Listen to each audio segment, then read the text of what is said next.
Meritíssimos, meritíssimos, bem-vindos a mais um vídeo do Toga Voadora. E no vídeo de hoje a gente vai fazer a review do terceiro episódio de Patrulha do Destino, que a gente já sabe como que é o padrão dessa série. Ela segue sendo uma das coisas mais loucas que a gente já viu na televisão.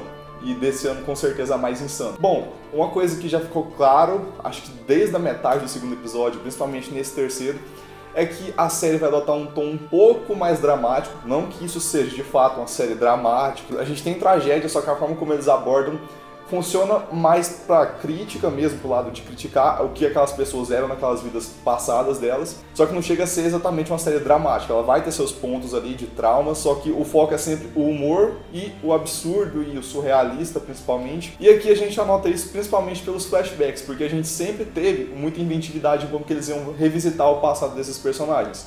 No primeiro episódio era sempre por meio de narração do vilão. No segundo foi por meio do universo que o vilão criou lá, essa realidade paralela, onde que eles iam revisitar os traumas deles com a personalidade atual deles. E nesse terceiro episódio a gente tem uma quebra desse paradigma aí, porque os flashbacks são aquele corte seco de passar de um foco da história que é no presente e voltar totalmente pro passado. E fica mais sério realmente esse passado deles aí. E a gente começa vendo o trauma do Cyborg. Ele é o primeiro a ter essa lembrança dele vindo à tona. Uma coisa que pode desagradar muita gente, mas que pra mim fez total sentido, é a forma como o acidente dele é mostrado. Parece que foi uma coisa totalmente idiota. Ele tava ali discutindo com a mãe, ele arremessa algumas coisas e explode o laboratório. Basicamente a mãe dele morre e ele fica daquela forma lá, toda debilitada. E vai ter depois o procedimento que o Silas Stone, o pai do Cyborg, e o chefe vão curar o Victor de fato ali e dar as partes mecânicas pra ele. Mas basicamente essa cena foi ridícula. E eu acho que essa foi a intenção, não foi uma coisa mal feita. Eles pensaram exatamente para ser uma coisa escrachada. Era idiota a forma como o Cyborg causou o acidente. Ele arremessou as coisas e explodiu. Não tem nada de caixa materna, caixa paterna, aquelas coisas todas de Apocalipse lá, do Darkseid. Não, foi uma coisa simplesmente um acidente idiota de laboratório. E condiz com todas as idiotices que acontecem na vida desses personagens. A gente viu que mesmo o Cyborg, que é mais sério, que tem um lado um pouco mais heróico, ele também é só um adolescente que faz merda e lida com essas merdas diariamente. E ele vive com esse trauma aí de ter causado a morte da mãe e ter ficado dessa forma. E ele tem uma coisa muito interessante na cena, que ele desconfia de que o acidente não foi um acidente de fato. Ele tem as imagens na memória dele. E ele, com a inteligência artificial que acompanha ele ali, tenta revisitar a cena para ver se teve alguma alteração no vídeo mesmo. Então se tinha alguém que estava ali no laboratório no momento, para ver se teve um causador externo a eles ali. Mas por enquanto a gente não sabe nada, mas isso já deixa uma pulga atrás da orelha pra gente pensar. Será que esses acidentes da Patrulha do Destino, de todos esses membros aí, foram só acidentes de fato? Ou tem algum agente, alguma força agindo por trás ali que provocou tudo isso? Bom, e o segundo personagem que tem um flashback dele no episódio, na verdade o único que tem um flashback de fato a partir desse ponto, é o Larry. E inclusive isso chama atenção pra gente entender qual que é a estrutura da série. O primeiro episódio foi do Cliff, claramente, foi ele que nos apresentou essa equipe da forma como a gente está vendo. O segundo, eu diria que o foco foi da Crazy Jane, dividido com o Cyborg ali, mas acho que mais pra ela, a gente conhecer um pouco mais do mapa mental dela, lá, das personalidades que vivem no subterrâneo da mente dela. E nesse aqui, a gente de fato entende um pouco mais do Larry e dessa entidade que habita dentro dele, depois do acidente lá na estratosfera. E a gente vê muita carga dramática nesse personagem, porque ele tinha toda aquela questão de ser o homem alfa dos anos 60 ali, o cara que é da aeronáutica, representa o braço armado dos Estados Unidos, a inteligência que supera a força também, porque eles tinham conhecimento científico apurado.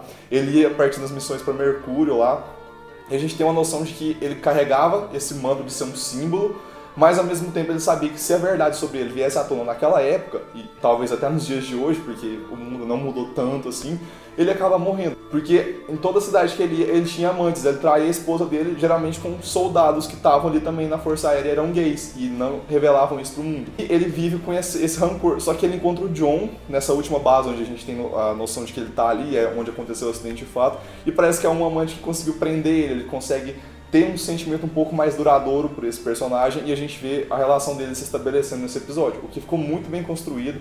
Matt Bomer tá de parabéns, ele atuou muito nas cenas aqui dele antes do acidente, foi muito foda. Até depois, na hora que ele tem o diálogo ali com a criatura de energia que vive nele, que inclusive a Crazy Jane chama de espírito negativo, que eu acho que é um nome legal, espírito negativo é o nome oficial dele até o momento aqui. E a gente vê que ele tem uma certa personalidade, mas ele não tem voz. Então, naquela cena onde o Larry fica preso na máquina ali, daquele cientista nazista que a gente vai falar dele aqui, a gente vê que essa entidade tem consciência, eles discutem o tempo inteiro, mas ele não tem exatamente uma forma física, ele não se comunica externamente com o Larry. Ele usa inclusive a imagem do John ali pra falar com o Larry naquela cena, onde ele não quer se ver livre do corpo físico do Larry ali e ver que eles ainda têm uma simbiose bem problemática ali. Bom, e voltando pro começo do episódio, o Cyborg, ele tá ali agindo como realmente um herói, o prodígio que vai ir pra Liga da Justiça daqui a um tempo, e ele fazendo seu papel de investigador ali, ele descobre que o Senhor Ninguém se chamava, antes de se tornar essa entidade aí, Eric Morden. Ele era na verdade um criminoso que viveu durante a Segunda Guerra Mundial ali, que a gente não sabe até onde ele se envolveu no conflito, se teve algum trauma que levou ele a se tornar um psicopata, que nem ele é de fato. Só que ele vai atrás do cientista, o Von Fuchs, não com CK, com CH. É um cientista alemão, nazista, que deu esse poder pra ele. E pelo que deu a entender aqui, ele fez parte da primeira formação da Irmandade do Mal. A gente já viu esse nome anteriormente nos quadrinhos, inclusive no vídeo explicando quem é a Patrulha do Destino, sobre as contrapartes nas HQs. Tem de fato uma equipe chamada Irmandade Negra, só que a formação é diferente e o Senhor Ninguém faz parte de uma outra equipe que eu não sei exatamente a tradução como ficou no Brasil, mas é de uma equipe anterior de supervilões. Aqui, de fato, pelos materiais que o Cyborg tem, ele fez parte dessa equipe que rivaliza sempre com o chefe ali, com o Niles Caulder. Então, a gente pode esperar que outros vilões excêntricos vão aparecer. Não vou falar quem eu acho que vai aparecer ainda, porque vai ser um tiro no escuro. Vamos esperar mais um episódio pra gente ter uma noção melhor, porque a gente não sabe nem onde tá o Senhor Ninguém por enquanto. E nessa hora o Cyborg já tá querendo liderar a equipe e eles vão atrás do Niles Caulder, vão salvar o chefe do Senhor Ninguém. E eles sabem que o Senhor Ninguém tem uma ligação com o Paraguai porque eles veem o mesmo jumento do episódio anterior numa foto lá no Paraguai em 1938, se eu não me engano. E o Cyborg tem a ideia de realmente ir para o Paraguai. Ele pensa o que então? Que toda a equipe de super-heróis tem que ter um meio de transporte adequado. Os Vingadores têm o aeroporto aviões ali, que é meio que o transporte oficial deles. Os X-Men têm o jato da equipe ali. E ele faz o quê? Ele acha que o pai dele, Silas Stone, vai emprestar o jatinho da Star Labs para ele voar livremente com seus novos amigos ali. Só que o pai dele nega, e nessa hora que foi pra mim o ponto alto do episódio, que ele... Tá, a gente não tem jatinho, a gente vai pro Paraguai de ônibus. Eles pegam o ônibus que a Crazy Jane pintou de preto ali e embarcam na road trip. Tipo, do nada o episódio começa a virar um road trip ali, mostra eles passando por pousadas ali, muitos dias de viagem, inclusive são 2 semanas de viagem que tá programada ali. Só que tem um contratempo ali no meio do caminho, a Crazy Jane, uma das suas personalidades, a Fleet, que a gente não tinha visto ainda, ela aparece aqui. Ela se irrita porque a equipe não consegue conviver bem ali, inclusive o Cliff tá o tempo inteiro enchendo o saco do Cyborg, falando, esse aqui é o herói que vai pra Liga em 2020, ele fica naquela zoação dele ali, que o Brandon Fraser tá mandando muito bem, sendo um personagem meio birrento, meio cheio de marra também, irritado, grosso pra caramba. Só que a gente ama o Cliff, não tem uma explicação, é só vendo a série que você vai entender, é o melhor personagem da série disparado. E aí o Cyborg e a Rita ficam no quarto porque ela tava tendo aquela transformação dela ali, ela não tava conseguindo voltar à sua forma sólida. A Crazy Jane, com a personalidade da Fleet, segura o Cliff, o Larry e teleporta eles pro Paraguai, direto. Aí o Cyborg fala, não, beleza, então a gente ficou pra trás, desiste da missão e agora o foco vai ser acompanhar esses 3 lá no Paraguai já. Eles chegam num lugar muito esquisito ali. Eles estão ali, eles avistam uma pessoa esquisita num ponto de ônibus. A Crazy Jane tá lá colando os recados lá de que o chefe tá desaparecido. Se você achar esse chefe, ligue pra gente, uma coisa super normal de se perguntar. E o nome desse personagem foi uma coisa que eu fiquei o episódio inteiro esperando eles confirmarem se era ele ou não. Steve. Quem é o outro Steve que aparece na patrulha? Ele mesmo, Steve Dayton. Só que não sei se é ele, velho. Na verdade não tem como ser, porque o final do episódio, sei lá, meio que pra mim negou isso. Só se for um plot twist muito foda de que esse Steve, aquele tiozão lá, meio... tiozão do pavê, literalmente, que tá ali pra conseguir poderes, seja de fato o Steve Dayton, o Mento. A gente tem aquele diálogo ali, ele se apresenta pra eles e fala que ele tá indo realmente ganhar poderes. E, segundo ele, Eric Morden dá poder pras pessoas. E as pessoas que querem pagar pra ter poderes podem ir lá que eles ganham. O lugar se chama Folktopia. Não é fuck, vocês entenderam. É com CH, inclusive a Jane fica ali meio inconformada, porque fala, foda-se Lândia. Não é isso. É fuck de CH por causa do nome do cientista ali, o Von Fuckers. Ele que é realmente o idealizador de dar poderes meta-humanos para pessoas. Inclusive ele explica que o poder do Senhor Ninguém tem a ver com metafísica. Meio que ele leva uma existência humana para uma existência metafísica. Por isso que ele existe além do tempo e espaço. Então tem a ver com coisas um pouco mais complexas dos quadrinhos. Então vamos esperar para ver mais desenrolar desse poder aí. Mas o foco passa a ser desse laboratório criminoso ali desse cientista nazista, e a gente vê os personagens se dividindo novamente, tem aquela exploração do lado psicológico deles. A Crazy Jane fica sozinha com o cientista ali, ele tentando descobrir quais são os poderes das personalidades dela. O Cliff fica ali de fato se lamentando porque ele não consegue sentir nada e provavelmente estava interessado em ganhar um corpo físico novamente. E o Larry entra na máquina onde o Sr. Ninguém foi criado e provavelmente estava querendo se separar da sua entidade ali, do espírito negativo. Só que eu já falei que deu errado, no final o Cliff tira ele de lá, mas durante os acontecimentos do Larry, com os seus flashbacks ali, com o espírito negativo, a gente tem a Crazy Jane apresentando ali seus poderes pro cientista, matando a galera de uma forma simplesmente sensacional. A gente tem o Cliff também descendo a porrada em geral e a gente vê que de fato eles não são heróis. Vocês têm que colocar na cabeça que se os Titãs já eram violentos, já eram questionáveis, a Patrulha é tipo, 10 níveis abaixo disso. Eles são bem cruéis mesmo, eles não estão nem aí. Tá tudo bem com o Cliff depois que falando, caramba, eu fiz isso tudo. Mas sei lá, acho que eles não vão dar muita bola pra isso não.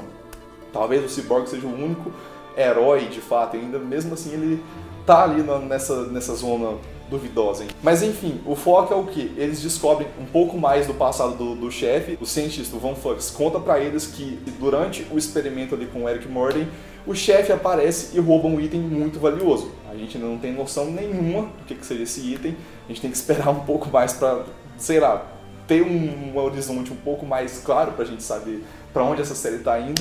Mas ele fez uma cagada no passado dele, que eu acho que vão ter muitas ao longo da temporada. E isso acabou resultando de alguma forma o surgimento do Sr. Ninguém. Então a gente começa a estabelecer a relação deles aí. Inclusive o chefe dá um tiro no Von Fux e por isso que ele fica naquela máquina ali, sobrevive por aparelhos por causa do chefe. Então o chefe não é legal não, ele é uma pessoa bem suja. Então vamos esperar mais camadas de podridão sendo reveladas a partir de agora.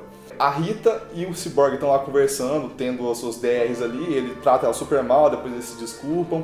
Eles meio que se resolvem. Então esse episódio aqui, para uma parte da equipe que já estava meio bagunçada, que é a Rita e o Cyborg, que estavam ali numa zona de conflito, eles se resolvem um pouco mais, eles criam uma amizade um pouco mais aprofundada.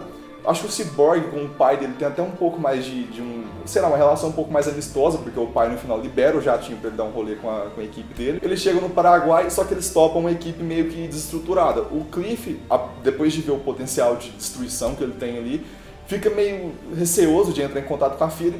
Por mim, ele desistiu. Acho que agora a gente não vai ter um tanto desse núcleo aqui. O Larry, eu acho que ele voltou pra estaca zero com a relação dele ali com o espírito negativo. A Crazy Jane, assim, se em partes ela tá entendendo um pouco mais do que ela é ali, ela tá dando uma certa evoluída, principalmente por causa do Cliff, ele não teve tanta relação dos dois nesse episódio, mas ela tá se entendendo um pouco mais.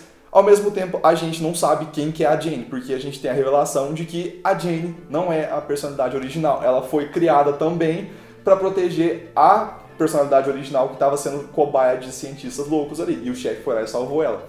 A gente não sabe se são cientistas humanos, se são alienígenas, a gente não tem noção nenhuma do que é. Mas a gente sabe que a Jane, de fato, não é a original. Então a gente chama ela de Jane, sei lá, talvez é porque ela tomou as rédeas, porque ela tinha um controle melhor, não sei. E quem que é a personalidade original? Ela tem poderes também. Então a Jane, que a gente acha que é a civilizada do rolê, ela tem poderes também? Qual que é o poder dela? Então tem muita coisa pra ser revelada ainda. A série tá mantendo um mistério lá em cima, a gente não tem noção nenhuma do que vai ser daqui pra frente, é só esperar cada episódio que tá vindo aí.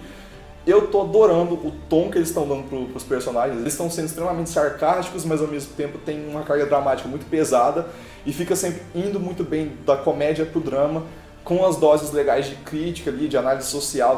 Tem uma profundidade maior do que a gente viu em Titans, por exemplo. Então acho que a série tá realmente acertando, não teve nenhum deslize até aqui, pra mim segue 10/10. Se manter isso daqui pra frente, tem tudo pra ser a série do ano. Vamos torcer para eles não errarem. Os efeitos estão muito bons, a maquiagem segue impecável. Tecnicamente a série está bem feita, parece um filme mesmo. Ela tem um ar de produção hollywoodiana de grande escalão. E a DC está acertando muito aqui, no roteiro principalmente, a direção também está muito boa. Sobre a pintura do último episódio que a Jane fez, a gente ainda não tem uma noção muito clara. Eu vi pessoas falando nos comentários do vídeo passado que aquele corpo pode não ser o doutor, pode ser que seja o Silas Stone, o pai do Cyborg, e o fato da Rita estar ali atrás dele, e nesse episódio eles terem se aproximado um pouco mais, pode indicar que eles vão meio que se entender um pouco mais, mas ao mesmo tempo pode vir grandes traumas dessa nova amizade. A única grande revelação mesmo é que o Steve, aquele cara que a gente está suspeitando que é o Steve Title, o Mento, ele termina o episódio de uma forma totalmente grotesca. Ele tá metade dinossauro, metade planta, e você fala, o que que tá acontecendo? Meu Deus do céu. Sei lá, vai que isso é uma ilusão mental e que ele de fato se tornou um minto? Sei lá, agora só resta esperar, deixa nos comentários para vocês especularem também. Se você gostou do vídeo, deixe seu like, se inscreva no canal para receber as notificações. Semana que vem tem review novamente do episódio 4 e até a próxima. Tchau, obrigado.